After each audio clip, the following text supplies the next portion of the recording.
नमस्कार, मैं हूं आपके साथ नैना और आप देख रहे हैं न्यूज़ 31 उत्तराखंड का लाइव सेशन।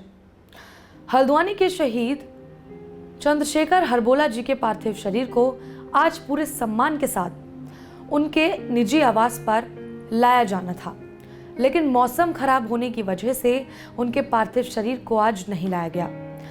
अब कल उनके पार्थिव शरीर को उनके आवास पर लाया जाएगा। वहाँ पर बहुत सी मीडिया गई थी, बहुत से लोग। जब उनको पता चला कि 38 साल बाद उनके पार्थिव शरीर को जो है बरामद कर लिया गया है बंकर से, तो पूरे सम्मान के साथ उनका पार्थिव शरीर उनके आवास पर पहुंचना था, लेकिन मौसम खराब था जिसकी वजह से उनका पार्थिव शरीर आज नहीं पहुंच पाया। लेकिन कल पूरे सैन्य सम्मान के साथ उनका अंतिम संस्कार किया जाएगा। बता दें कि चित्रशीला घाट पर उन्हें मुखाग्नि दी जाएगी। जरा सोचिए, 38 साल गुजर गए, ऑपरेशन मेघदूत को चले। 38 साल बाद ये पता लगना कि जो वहाँ शहीद हुए हैं चंद्रशेखर हरबोला जी, उनके पार्थिव शरीर को एक बंकर से बरामद कर लिया गया है। जब हम वहाँ पहुँचे, बहुत से मीडिया वाले वहाँ पर थे, बहुत से लोग वहाँ पर थे। जब हम वहाँ पहुँचे तो हमने देखा कि परिवार में एक बार फिर दुख की लहर जो है वो दौड़ गई है। वो गम जिसको वो भूलने की कोशिश कर रहे थे वो फिर से हरा हो गया है।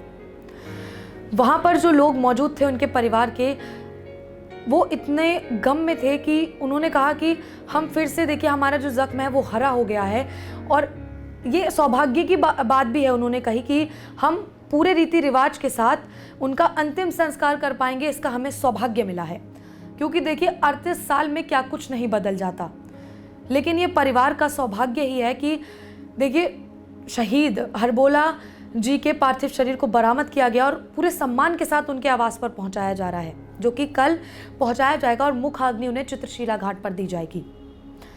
तो उस समय जब ऑपरेशन मेघदूत चला था, तो आप सोच सकते हैं 38 साल पुरानी वो बात हो चुकी है कि सियाचिन को बचाने के लिए पाकिस्तान से वो ऑपरेशन चलाया गया था, जिसमें हमारे सेना के जवान गए थे और लड़े थे। इतनी ठंड वहां पर हुआ करती थी कि हम और आप घरों में बैठकर उसका अंदाजा भी नहीं लगा सकते।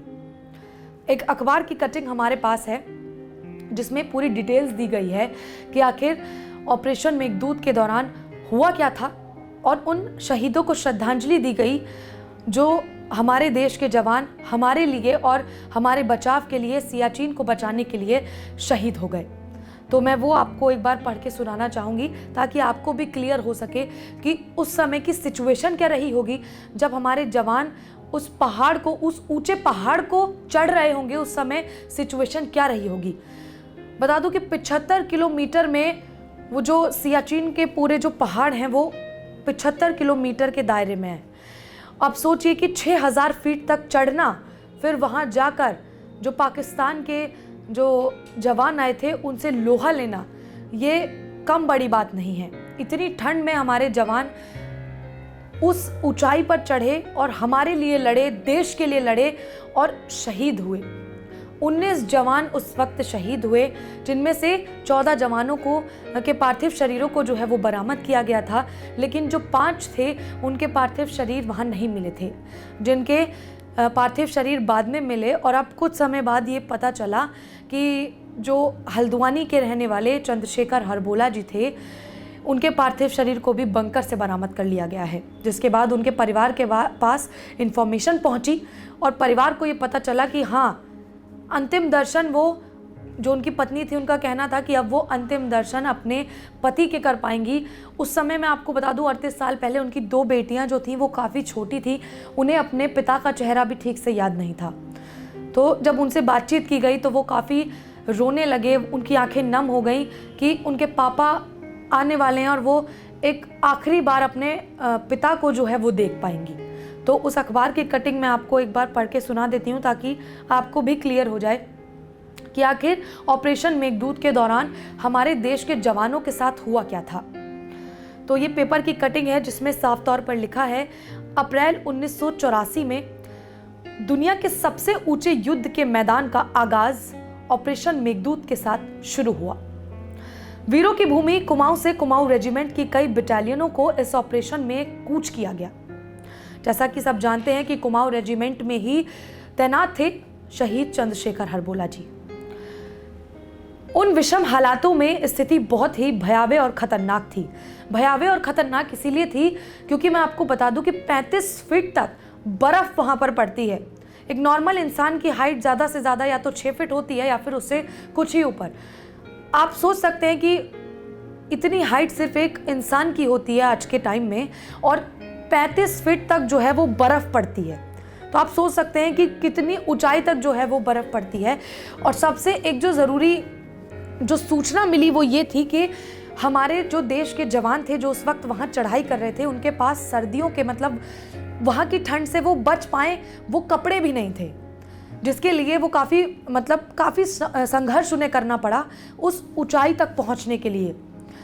वो लगातार दिन रात चलते गए और उनमें से एक जवान की तो ठंड में उसी वक्त जो है वो शहादत हो गई थी। वो ठंड को जो है वो नहीं सहन कर पाए, जिसकी वजह से उनकी शहादत हो गई।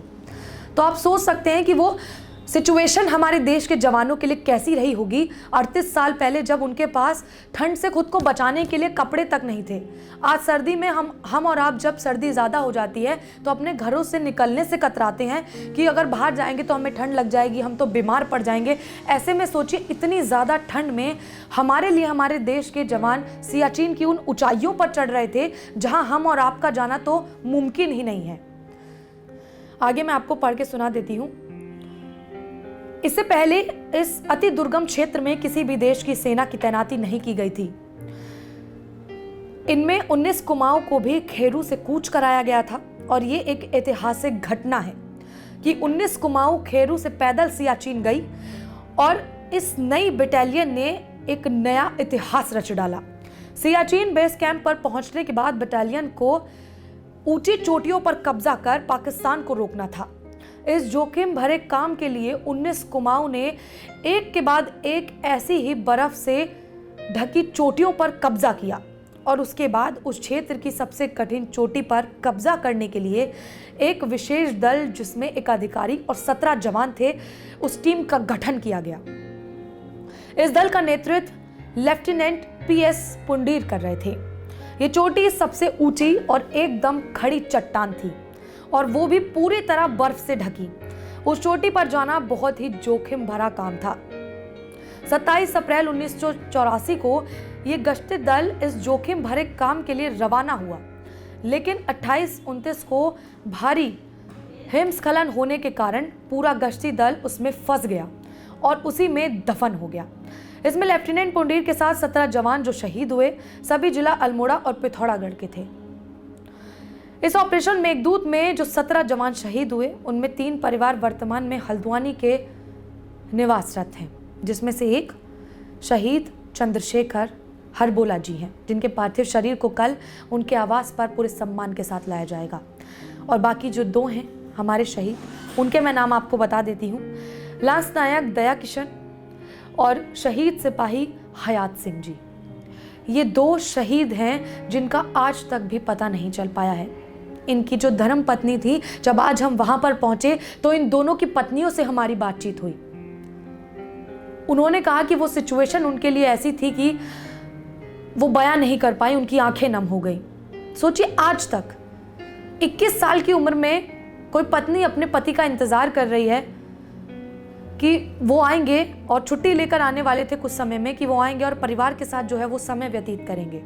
लेकिन सोचिए 48 साल बीत गए लेकिन वो नहीं आए। आज भी उनका इंतजार जो है वो इन दोनों शहीदों की पत्नियां हैं वो कहीं ना कहीं कर रही हैं, क्योंकि जब परसों ये पता चला, खबर आई कि देखिए वहां जब 38 साल पहले जो उस हिमस्खलन में जो जवान हमारे दब गए थे, उनके पार्थिव शरीर को, उनमें से एक के पार्थिव शरीर को जो है वो बरामद कर लिया गया है और उनके आवास पर लाया जा रहा है। तो वो दोनों अपने हाथों में फूल लेकर उनके स्वागत के लिए वहां पहुंच गई उनके द्वार पर, और ये आस लगाने लगी कि क्या पता ये पता चल जाए कि उनके पति के पार्थिव शरीर को भी बरामद कर लिया गया है और वो भी एक अंतिम दर्शन अपने अपने जो उनके पति हैं उनके कर सकें। तो आप सोच सकते हैं स्थिति कितनी भयानक रही होगी, कितनी भयावह और कितनी दुख की स्थिति वहां पर बन चुकी होगी जब परिवार वालों को ये पता चला होगा कि उनके जो पति हैं और उनका किसी के वो बेटे थे, उनकी माँ को, उनकी पत्नी को कैसा महसूस उस वक्त हुआ होगा जब ये पता चला होगा कि वो अब नहीं आएंगे। तो ये पूरी जो कहानी मैंने ये जो पूरी आपको बताई है मैंने, ये सच्ची घटना, ये कहानी के तौर पे जो मैंने आपको बयां की है, ये कुमाऊं रेजिमेंट में जो हमारे उत्तराखंड के शहीद जो तैनात थे अल्मोड़ा और पिथौरागढ़ के, उनके बारे में मैंने आपको बताया और ये भी बताया कि आखिर मिशन मेघदूत में हुआ क्या और किस तरीके से मिशन मेघदूत में जो है वो बटालियनों की तैनाती की गई और किस तरीके से उन ऊंची चोटी पहाड़ियों पर कूच किया गया। तो कल हम आपको मिलेंगे लाइव सेशन में दोबारा से। हम पूरी अंतिम यात्रा आपको दिखाएंगे, जब उन्हें मुखाग्नि दी जाएगी शहीद को, उनके पार्थिव शरीर को, वो हम आपको दिखाएंगे। आप बने रहना न्यूज़ 31 उत्तराखंड के साथ। आपको पूरी लाइव फुटेज जो है वो न्यूज़ 31 उत्तराखंड कल दिखाएगा शहीद चंद्रशेखर हरबोला जी की। नमस्कार।